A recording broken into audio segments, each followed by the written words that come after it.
Imagine being so powerful that your sneeze could change history. In ancient Egypt, a single sneeze by Pharaoh Hatshepsut killed 100 workers building her temple. How? They were all hanging from ropes, carving the massive walls.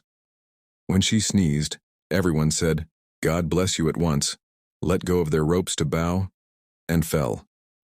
This tragic event created the world's first workplace safety laws. Hatshepsut ordered that workers must be tied to their ropes and could no longer bow while working at heights. Sometimes the smallest actions can create the biggest changes in history.